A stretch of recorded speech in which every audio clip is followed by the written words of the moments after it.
Everyone, this is Shaurya Agarwal from Commerce World. और ये जो वीडियो है रिविजन वीडियो। हम इस वीडियो में रिविजन कर रहे हैं चैप्टर 1 की। मैं हर चैप्टर की एक रिविजन वीडियो बनाऊंगी। इसमें हम बेसिकली करेंगे क्या कि हर कॉन्सेप्ट को, हर टॉपिक को बहुत शॉर्टली और ब्रीफली हम याद रखेंगे। इसमें मैं कुछ ट्रिक्स बताऊंगी ऑलमोस्ट हर टॉपिक की, जो आप याद रख सकते हैं, आप लर्न कर सकते हैं उसको, जो आपको हेल्प कर सकता है आपके पेपर में। अब एक चीज याद रहे, टोटल 12 चैप्टर्स है, हर चैप्टर्स के 8-9 टॉपिक्स हैं और उन 8-9 टॉपिक्स में से कुछ टॉपिक्स ऐसे होते हैं जो मुश्किल होते हैं, आपके लिए मुश्किल है। अब हर किसी के लिए हर टॉपिक अलग अलग है। मेरे को कोई टॉपिक मुश्किल लगेगा, आपको टॉपिक मुश्किल नहीं लगेगा। तो मैंने ट्रिक्स बतानी है, आप वही ट्रिक्स लीजिएगा जो आपको लगता है मुश्किल है, ताकि आप उस चीज को इजीली याद रख सकें। Okay, let's start with the first chapter, that is nature and significance of management.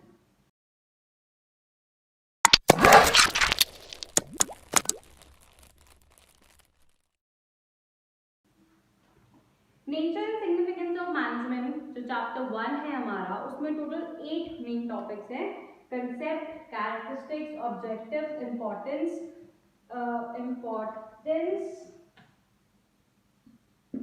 then nature, levels, functions and coordination and its features, right? मैंने चैप्टर 1 ऑलरेडी कंप्लीट कर दिया है। उसमें मैंने हर कॉन्सेप्ट को अच्छे से इन डिटेल एक्सप्लेन किया है। इस वीडियो में ब्रीफली एक्सप्लेन करेंगे ताकि आप कभी भी कहीं भी बैठे से सुन सकते हैं, आपको याद रहेगा। आपने करना क्या है, इस वीडियो को रोज देखिए कुछ देर के लिए, या फिर कुछ टाइम पीरियड के लिए इसके देखते रहिए, सुनते रहिए। आपको नोट्स बनाने की जरूरत नहीं है, सिर्फ इसे सुनना है। ठीक है, 15-20 मिनट्स का वीडियो होगा, आप इसे सुनिए रोज और आपको ना फर्स्ट चैप्टर बहुत इजीली याद रहेगा, ये गारंटी है। राइट, तो स्टार्ट करते हैं फर्स्ट टॉपिक से, जो है कंसेप्ट। कंसेप्ट में हमने 3 चीजें पढ़ी थी। एक हमने पढ़ा था मीनिंग, कि मैनेजमेंट का क्या मतलब है। तो क्या मतलब होता है मैनेजमेंट का, बहुत इजी टर्म्स में हमें बोलता है मैनेजमेंट का मतलब होता है टू मैनेज। हम अपने काम को मैनेज कर रहे हैं, हम अपने वर्कर्स को मैनेज कर रहे हैं, हम अपने ऑपरेशंस को मैनेज कर रहे हैं। राइट, और हम ये सब चीजें क्यों कर रहे हैं, हम मैनेजमेंट क्यों कर रहे हैं, ताकि हम अपने ऑर्गेनाइजेशनल ऑब्जेक्टिव्स को, गोल्स को अचीव कर सके। ग्रुप एफर्ट्स हैं ये, मैनेजमेंट जो है कोई ग्रुप एफर्ट्स है, ताकि हम अपने ऑर्गेनाइजेशनल ऑब्जेक्टिव्स को अचीव कर सकें। कंसेप्ट में हमने 2 चीजें पढ़ी थी जो बहुत इंपॉर्टेंट है, वो है एफिशिएंटली एंड इफेक्टिवली। तो क्या है दो वर्ड्स, एफिशिएंटली एंड इफेक्टिवली। कि हमने बोला था कि मैनेजमेंट में ये 2 चीजें होनी चाहिए, है क्या ये एफिशिएंटली और इफेक्टिवली ना एक ही कॉइन के 2 साइड्स हैं। ठीक है, मैनेजमेंट को ये दोनों चीजें बैलेंस करनी है कि ऑर्गेनाइजेशन जो है वो इफेक्टिवली भी होनी चाहिए और एफिशिएंटली भी होनी चाहिए। अगर हमें पता करना है कि मैनेजमेंट अच्छी है या नहीं ऑर्गेनाइजेशन की, तो हम क्या पूछेंगे कि वो एफिशिएंट है या इफेक्टिव है। राइट, तो एफिशिएंटली में हम क्या देखते हैं, हम एफिशिएंटली में 3 चीजें देखते हैं। पहली चीज कि मेरा काम कंप्लीट होना चाहिए, सही काम कंप्लीट होना चाहिए। सेकंड, मेरा काम जो कंप्लीट हो रहा है उसमें मेरी कॉस्ट मिनिमम होनी चाहिए। थर्ड जो चीज हम नहीं देख रहे हैं वो है टाइम कॉन्स्ट्रेंट्स। हम इसमें नहीं देखते हैं कि मेरा काम टाइम पे कंप्लीट हो रहा है या नहीं। सेकंड है इफेक्टिवली। इफेक्टिवली में हम पहली चीज देख रहे हैं कि मेरा काम कंप्लीट हो रहा है। दूसरी चीज जो हम देख रहे हैं वो है कि मेरा काम टाइम पर कंप्लीट हो रहा है। और थर्ड चीज जो हम नहीं देख रहे हैं वो है कि कितनी कॉस्ट पर हो रहा है, मेरी कॉस्ट ऑफ प्रोडक्शन कितनी आ रही है। तो इसमें हम देखते हैं कि मेरा काम कंप्लीट हो रहा है और विद मिनिमम कॉस्ट। इसमें हम देखते हैं कि मेरा काम कंप्लीट हो रहा है ऑन टाइम या फिर with in time. Next topic है कैरेक्टरिस्टिक्स। कैरेक्टरिस्टिक्स इंपॉर्टेंट टॉपिक है और इसमें टोटल 7 कैरेक्टरिस्टिक्स हैं जो मैं एनसीईआरटी में दिए हैं। हम वही पॉइंट्स याद रखेंगे क्योंकि पेपर में वही लिखना है। याद रहे, पेपर में हम वही पॉइंट्स लिखेंगे जो एनसीईआरटी में लिखे होंगे। ओके, तो कैरेक्टरिस्टिक्स टोटल 7 है, याद रखना थोड़ा मुश्किल है, इसलिए हम इसकी ट्रिक लेंगे। और इसकी ट्रिक है मैजिक, ये ट्रिक है मैजिक डीपी। ओके, क्या है इसकी ट्रिक? Magic DP. अब पॉइंट्स याद रखने का सबसे अच्छा तरीका उसके इनिशियल्स याद रखो। देखो कॉन्सेप्ट पढ़ना तो इम्पोर्टेंट है, कॉन्सेप्ट तो आपको पता होना ही चाहिए। तो पेपर में दो चीजें पूछ देखेंगे, एक तो आपका कंसेप्ट देखेंगे कि आपको कंसेप्ट आता है या नहीं, एक तो आपके रिटेनिंग पावर देखेंगे कि आपको अच्छे से याद होता है या नहीं। तो कंसेप्ट के लिए वीडियोस मैंने अलग से बनाई है, वो आप देख सकते हैं। इस वीडियो में जो मेन हमारा टारगेट है वो है याद रखना। तो उसके लिए हमने क्या बनाया, एक निमोनिक जो है मैजिक डीपी।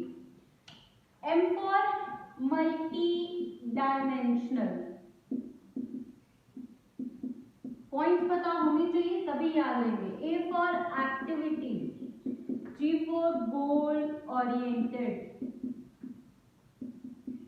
आई होप आपको मेरी हैंडराइटिंग समझ आ जाए। Intangible, then C is continuous,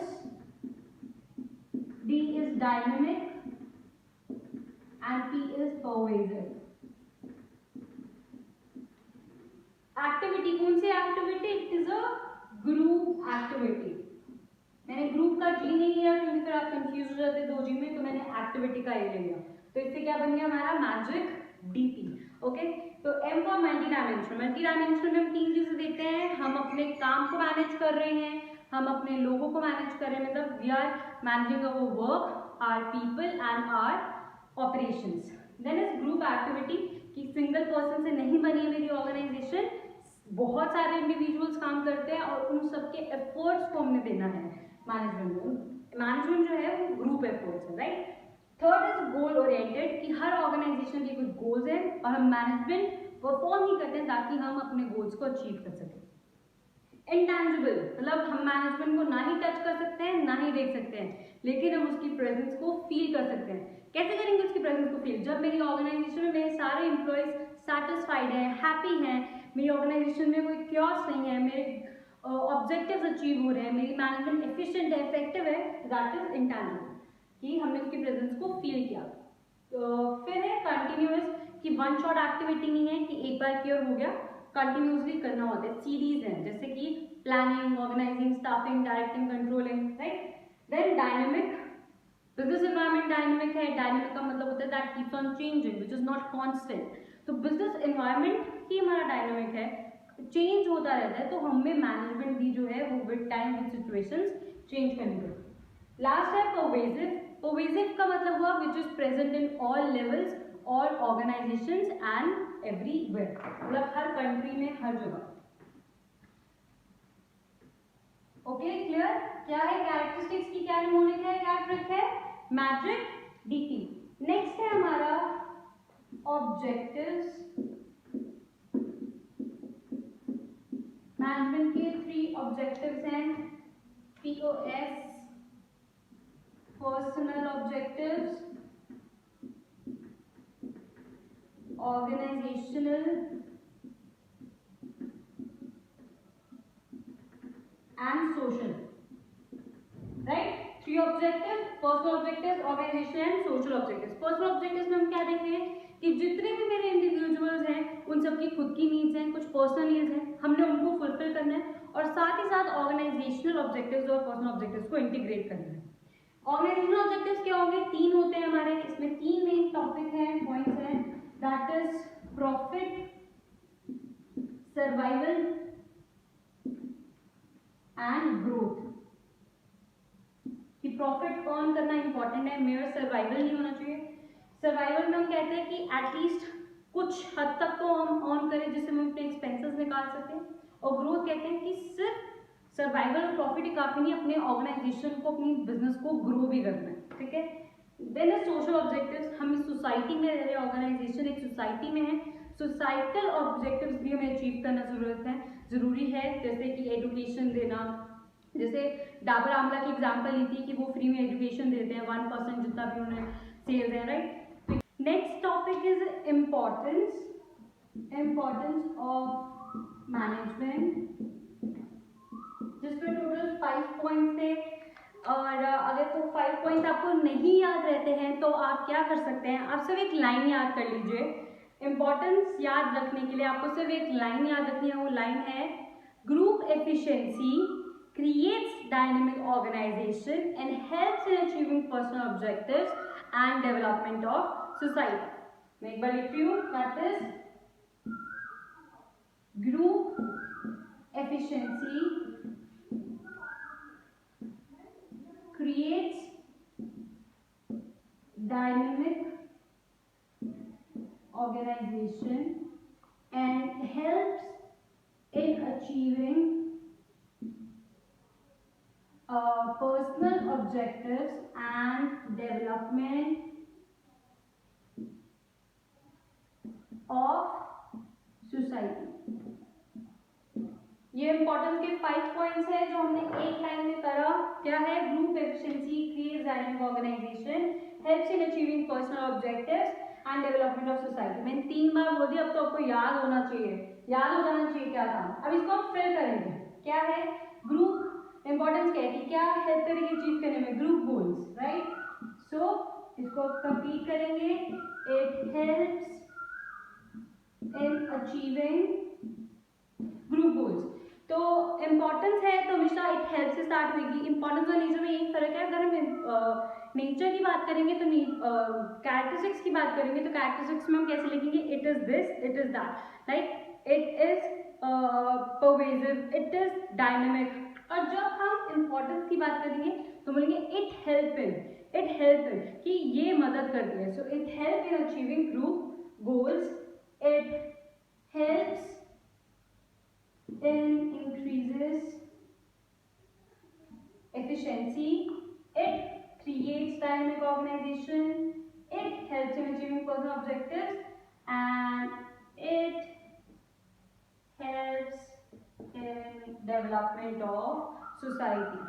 Okay, तो अब इंपॉर्टेंस को एक एक लाइन में डिस्कस करते हैं। It helps in achieving group goals, जो हमारी ऑर्गेनाइजेशन के गोल्स हैं उनको अचीव करने के लिए मैनेजमेंट जरूरी है। Quite simple.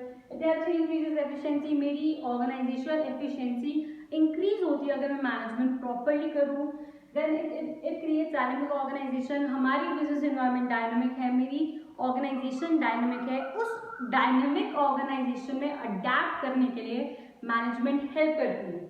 It helps in achieving personal objectives, मेरी ऑर्गेनाइजेशन में बहुत सारे इंडिविजुअल्स हैं, उन सबके पर्सनल नीड्स हैं, तो ऑर्गेनाइजेशन को इन पर्सनल ऑब्जेक्टिव्स को अचीव करना है तो मैनेजमेंट की हेल्प से इन पर्सनल ऑब्जेक्टिव्स को अचीव कर सकते हैं। और साथ ही साथ हम बैलेंस बना सकते हैं पर्सनल ऑब्जेक्टिव्स और ऑर्गेनाइजेशनल ऑब्जेक्टिव्स के बीच में। Last is it helps in development of society, इसमें हम बोल रहे हैं कि हमारी सोसाइटी की डेवलपमेंट में भी मैनेजमेंट हेल्प करती है। जिससे हमारा नेक्स्ट टॉपिक है नेचर। नेचर में हमने बात की थी कि मैनेजमेंट नेचर 3 है, 3 टाइप की है। Management as an art, science and profession. Nature में क्या है? 3 है, आर्ट, साइंस एंड प्रोफेशन।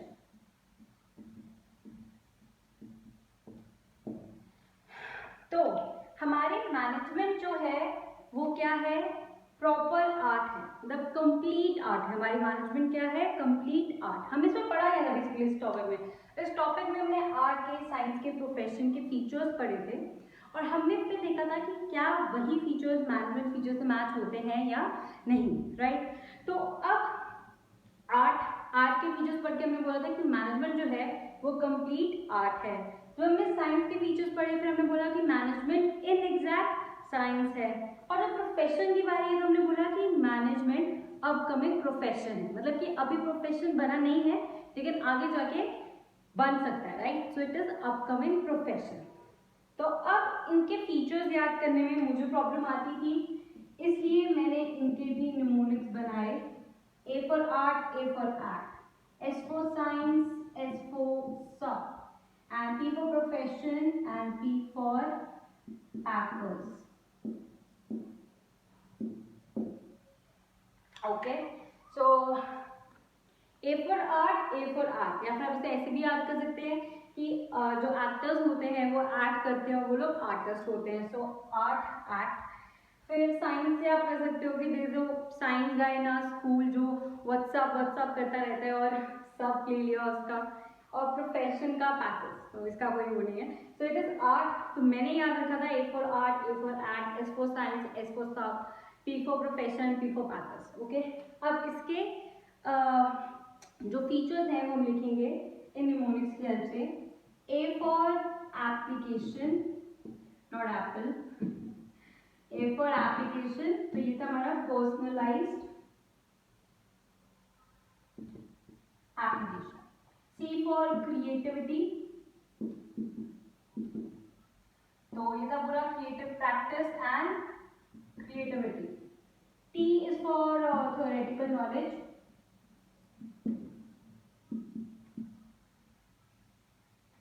तो ये पूरा था existence of theoretical knowledge. Okay, then science, science में सब है।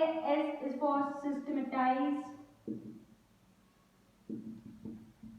बॉडी ऑफ नॉलेज, फिर U is universal validity, P is for principles based on experimentation. I hope आपको मेरी राइटिंग समझ आ रही हो, बहुत दिन बाद लिखी हूँ मैं। ओके, सो ये है प्रोफेशन का करते हैं, अभी पहले समझ लेते हैं। A for art, A for act. A is for personalized application, that is personalized application, कि जितने भी हमारे आर्टिस्ट होते हैं, जो आर्ट है उसमें पर्सनलाइज एप्लीकेशन होती है, कि मतलब हर आर्टिस्ट एक दूसरे से डिफरेंट है और वो कैसे अपने आर्ट को अप्लाई करता है, दैट इज डिफरेंट, पर्सनल होता है। वैसे ही मैनेजमेंट में है कि हर मैनेजर एक दूसरे से अलग है और उनकी मैनेजमेंट प्रिंसिपल्स अप्लाई करने का तरीका अलग है, so that is personalised application. Second is theoretical knowledge, जैसे आर्ट में हम होती है बीए इन म्यूजिक, तो वैसे ही मैनेजमेंट में भी है, बीबीए है, एमबीए है, तो यही कह रहे हैं एग्जिस्टेंस ऑफ थ्योरेटिकल नॉलेज कि कुछ नॉलेज पे बेस्ड होते हैं। Then is practice and creativity, that art with practice with creativity आपको डिफरेंट होती है। आपको अगर आर्ट सीखना है तो उसके लिए प्रैक्टिस करने की जरूरत है, वैसे ही मैनेजमेंट ओवरनाइट नहीं आता है, उसके लिए भी आपको प्रैक्टिस करने की जरूरत है। और क्रिएटिविटी कि हर लोग अपनी तरफ अलग तरीके से अप्लाई करते हैं। देन इज साइंस, साइंस में हमने बोला सब, S for science, S for सब। S is for systematised body of knowledge, जो मैच करता है पॉइंट मैनेजमेंट का भी और साइंस का भी। Then is principles based on experimentation, जिसमें हमने बोला कि जितने भी साइंस के प्रिंसिपल्स हैं वो एक्सपेरिमेंटेशन एंड ऑब्जर्वेशन हमने फॉर्म किए थे।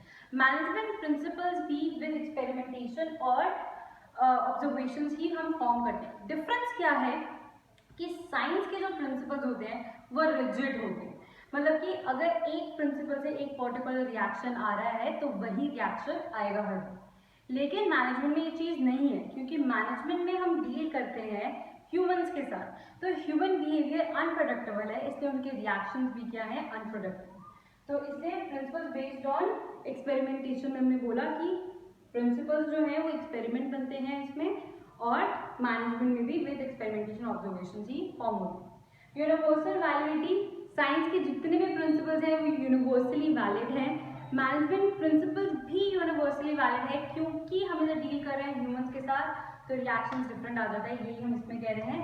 तो इसलिए ये दोनों पॉइंट्स मैच नहीं करते, इसलिए हम कहते हैं कि साइंस जो है वो इन एग्जैक्ट, मैनेजमेंट जो है वो इन एग्जैक्ट साइंस है।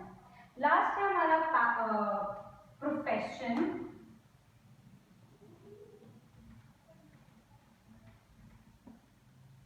तो प्रोफेशन में है पीए सबसे पहले, पैकर्स बोला हमने, तो पैकर्स का हम पीए लेंगे। PA is professional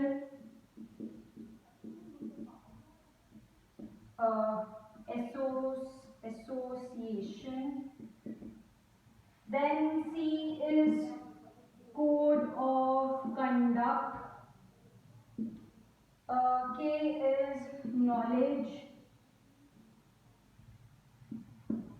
RE is restricted entry. Service motive. मैंने वीडियो की स्टार्ट में भी बोला है और अभी भी मैं यही बोलूंगी, आप वही निमोनिक्स उठाइए, वही ट्रिक्स उठाइए, वही ट्रिक्स याद कीजिए जो आपको लगता है मुश्किल है याद रखने में। ओके, अब प्रोफेशन और मैनेजमेंट, अब हम बोलते हैं कि मैनेजमेंट जो है वो एक अपकमिंग प्रोफेशन है, मतलब अभी वो प्रोफेशन नहीं बना है बट आगे जाके बन सकता है। अभी उसमें प्रोफेशन वाला कुछ नहीं है, क्योंकि प्रोफेशन में ये सब चीजें कंपल्सरी है। जो 5 पॉइंट्स हैं प्रोफेशन में कंपल्शन है, कंपल्सरी है, वेयर मैनेजमेंट में इन सब चीजों की कंपल्शन नहीं है। अब जैसे फर्स्ट है well defined body of knowledge, कि आपको पहले एग्जाम्स देने पड़ेंगे, पढ़ाई करनी पड़ेगी, तभी आप प्रोफेशनल बन सकते हो। लेकिन मैनेजर बनने के लिए जरूरी नहीं है पढ़ाई करनी हो, पढ़ाई है लेकिन जरूरी नहीं है।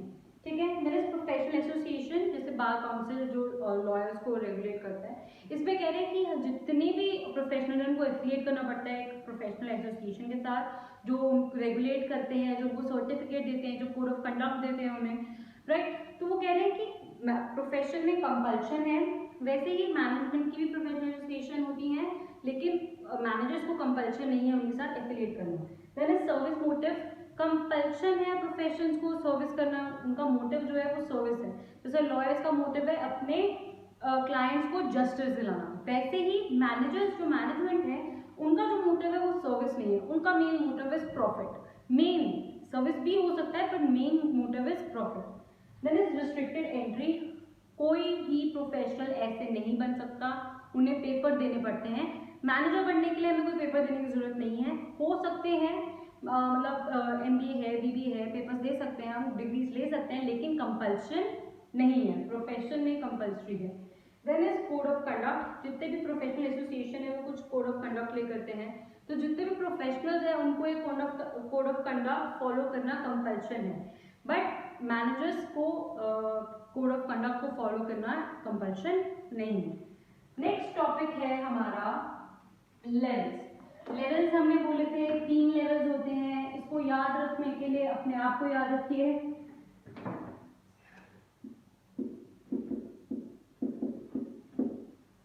लेवल्स, ये डायग्राम बना देना लेवल्स आया तो।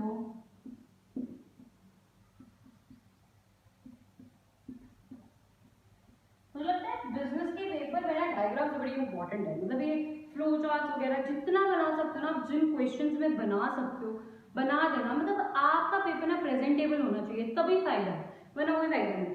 तो लेवल्स हमने बोला 3 लेवल्स हैं, बॉडी को याद करो, हमारा टॉप फ्लोर हमारा ब्रेन, वैसे ही हमारी ऑर्गेनाइजेशन का टॉप फ्लोर कौन है, उसका ब्रेन, और उसका ब्रेन कौन है, CEOs, MDs वगैरह, CEOs, ये कौन है, जो टॉप लेवल मैनेजर्स हुए हमारे, जो जितनी भी पॉलिसीज है ऑर्गेनाइजेशन की वो फॉर्मुलेट करते हैं कि ऑर्गेनाइजेशनल ऑब्जेक्टिव्स क्या हैं, क्या स्ट्रैटेजीज करनी है, right. Then is middle level managers, जो हमारी नर्व्स हैं, जो ब्रेन की इंफॉर्मेशन ट्रांसफर करती है, लेके जाती है अपने हमारे बॉडी पार्ट तक, हमारे ऑर्गन्स तक, ठीक है। तो middle level is our nerves, top level is our brain, और low level are body parts, ठीक है, हमारे ऑर्गन्स वगैरह। तो क्या हो रहा है कि टॉप लेवल जो है वो फॉर्मेट बनाती हैं इंस्ट्रक्शन, पॉलिसीज को, स्ट्रैटेजीज को। मिडिल लेवल मैनेजर्स क्या करते हैं, उन फंक्शंस को ट्रांसफर करते हैं टॉप लेवल मैनेजर से लो लेवल मैनेजर्स तक। और मिडिल लेवल मैनेजर्स का क्या फंक्शन है, हार्मनी मेंटेन करना अपनी ऑर्गेनाइजेशन में, देखना है कि जितने हमारी ऑर्गेनाइजेशन में जितना स्टाफ चाहिए उतना स्टाफ है या नहीं, कोऑर्डिनेट कर रहे हैं हमारे एक्टिविटीज या नहीं, तो ये सारे मिडिल लेवल मैनेजर्स के काम है। Then is low level managers, जो डायरेक्टली डील करते हैं हमारे वर्कफोर्स के साथ, उनका काम है देखना कि जितने भी वर्कफोर्स हैं वो काम सही से कर रहे हैं, टाइम पे कर रहे हैं, ठीक हो रहा है, क्वालिटी मेंटेन हो रही है हमारी, यानी जितने भी मिडिल लेवल मैनेजर्स ने हमें ट्रांसफर की, जितने भी हमें बताई हैं पॉलिसीज, वो हमने आगे बतानी है हमारे वर्कर्स को। ओके, तो ये हो गया लेवल्स, इजी है। अगर आपको डिटेल में अच्छे से इनकी ड्यूटीज वगैरह पता करनी है तो आप डिस्क्रिप्शन में मैंने लिंक दिया हुआ है, उधर देख सकते हैं। लेवल्स के बाद आ गया हमारे फंक्शंस। फंक्शंस कितने हैं, 5 हैं, planning, organising, staffing, directing, control.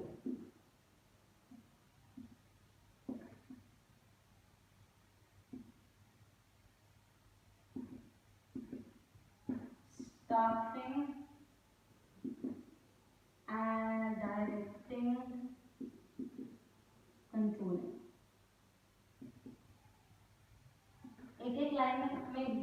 करेंगे। प्लानिंग मतलब प्लान करना, फ्यूचर और प्रेजेंट के बीच में जो डिफरेंस है, उस जो गैप है उसको फिल करना। कैसे फिल करेंगे? प्लान करके इन एडवांस कि हमने आगे जाके क्या करना है, कैसे करना है, किससे करवाना है, क्यों करना है, ठीक है।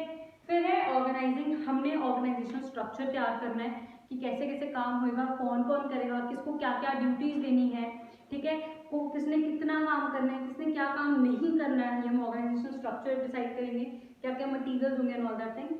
फिर है स्टाफिंग। स्टाफिंग में हम देखते हैं कि जिसने जो काम करना है, जो हमने ऑर्गेनाइजेशनल स्ट्रक्चर बनाया है उसको फिल करना है। अब कौन कौन से हमें लोगों की जरूरत है, कैसे कैसे लोगों की जरूरत है, उनकी क्या क्वालिफिकेशन होनी चाहिए, ठीक है, मिनिमम क्वालिफिकेशन, एक्सपीरियंस, ये हो गया स्टाफिंग, हमने रिक्रूट करना है, सिलेक्ट करना है। फिर डायरेक्टिंग, हमने बताना है, जो हमारे सिलेक्टेड स्टाफ है उनको बताना है कि तुमने ये काम कैसे करना है, उनको साइन करनी है ड्यूटीज, उनको डायरेक्ट करना है, ठीक है। फिर है उनको मोटिवेट भी करना है, सुपरवाइज करना है। कंट्रोलिंग, कंट्रोलिंग में हम देखते हैं कि जो मैंने प्लान किया था, जो मेरे सारे फंक्शंस हैं कि ऐसे ऐसे काम करना है, ये करना है, वो करना है, वो काम एक्चुअली वैसे हुआ है या नहीं। तो ये क्या हुआ? कंट्रोलिंग। हमने देखना है कि जो मैंने प्लान किया था काम, क्या वो काम वैसे हुआ है या नहीं। अगर वो काम वैसे नहीं हुआ, क्यों नहीं हुआ, क्या क्या गलतियां हैं, उनको करेक्ट करना, फिर दोबारा से प्लान करना। तो ये हो गए हमारे functions of management. Last topic है और ये चैप्टर खत्म। और आपको देखो कितना इजी है ये चैप्टर याद करना, है मुश्किल बिल्कुल भी। लास्ट है कोऑर्डिनेशन। कोऑर्डिनेशन के लिए जो मैंने निमोनिक बनाया था वो था red cap, red pen, red cap. आप और भी बना सकते हैं, जैसे इसको अगर हम आगे पीछे करें तो ये बनता है क्रैफ्ट, ठीक है। तो आपको जो भी इजी लगता है आप दोनों में से कोई भी यूज कर सकते हो, ठीक है। तो कोऑर्डिनेशन, सबसे पहली बात कोऑर्डिनेशन क्या है? कोऑर्डिनेशन मतलब हार्मनी, हमारी ऑर्गेनाइजेशन में हार्मनी मेंटेन रखनी है, कोऑर्डिनेट करनी है मेरे सारी बिजनेस एक्टिविटीज को, दैट इज कोऑर्डिनेशन, ठीक है। अब फिर हमने पढ़ा कोऑर्डिनेशन के फीचर्स क्या हैं। टोटल 6 फीचर्स थे कोऑर्डिनेशन के, जो ये हैं। अब इनको लिखते हैं, इसको कंप्लीट करेंगे। रेड कैप को, R is for responsibility, of all managers। फिर है ई, ई से था एफर्ट्स, इंटीग्रेट ग्रुप एफर्ट्स। फिर डी से था डेलिब्रेट एक्टिविटी। फिर सी से था कंटिन्यूअस, ए से था action, that is unity of action, and P से परवेसिव। अगर मैं ये नहीं लिखूं ना और मैं तो आपसे पूछूं कि बताओ ये पॉइंट, अगर मुझसे भी कोई पूछता, अगर मुझे नहीं पता होता ये रेड कैप, और फिर मुझसे कोई पूछता कि बताओ कौन कौन से थे, मैं सही बता रही हूँ, मुझे याद करने में टाइम लगा। मैं अच्छा पहला ये था, फिर ये था, मतलब प्रॉब्लम आती है। तो हमने इसलिए ट्रिक्स बनाए हैं, निमोनिक्स बनाए हैं जो इजीली याद रखते हैं, क्योंकि इनिशियल हैं, याद आ जाते हैं। तो क्या बनाया है हमने? Red cap, R is responsibility of all managers, coordinate करना हर मैनेजर की रिस्पॉन्सिबिलिटी है। इंटीग्रेट ग्रुप एफर्ट्स, कोऑर्डिनेशन से क्या है, जितने भी ग्रुप एफर्ट्स है वो वेस्ट नहीं होंगे, हम उनको इंटीग्रेट कर रहे हैं कि ऐसा ना हो कोई कुछ काम कर रहा है, कोई कुछ काम कर रहा है, सारे एफर्ट्स वेस्ट हो जाएंगे, क्या फायदा है। तो कोऑर्डिनेशन के थ्रू हम क्या कर रहे हैं, हम सारे ग्रुप एफर्ट्स को इंटीग्रेट कर रहे हैं एक डायरेक्शन से। Deliberate activity, coordination, deliberate activity हमने दो चीजें पढ़ी थी, that is coordination and cooperation. Cooperation is something that comes from with in, जब इंसान खुद विलिंग होते हैं, हमारे वर्कर्स खुद विलिंग होते हैं कोई काम करने के लिए, दैट इज कोऑपरेशन। कोऑर्डिनेशन जो है वो विलिंग नहीं, मतलब कि खुद नहीं आते, डेलिब्रेट एक्टिविटी है, वो हमने परफॉर्म करना, मैनेजर्स करते हैं कोऑर्डिनेट, मैनेजर्स की काम है कोऑर्डिनेट करना। तो कोऑर्डिनेशन जो है वो एक डेलिब्रेट एक्टिविटी है। देन इज कंटिन्यूअस, कि सिर्फ एक बार तो कोऑर्डिनेट करने की जरूरत नहीं है कि हमने कहा कि हाँ एक बार हमने कोऑर्डिनेट किया सारे काम हो गए, नो, हमने continue, it is a continuous process, सिर्फ वन शॉट नहीं है, होता रहता है। Then is unity of action, जितने भी मेरे काम है उनको यूनिफाई करता है, यूनाइट करता है, एक सेंस ऑफ डायरेक्शन देता है। Last is persuasive, her level में, हर ऑर्गेनाइजेशन में कोऑर्डिनेशन की जरूरत है। दैट्स इट, हमारा चैप्टर 1 कंप्लीट हो गया। और कितना टाइम लगा? हार्डली 25 या 30 मिनट्स लगे होंगे।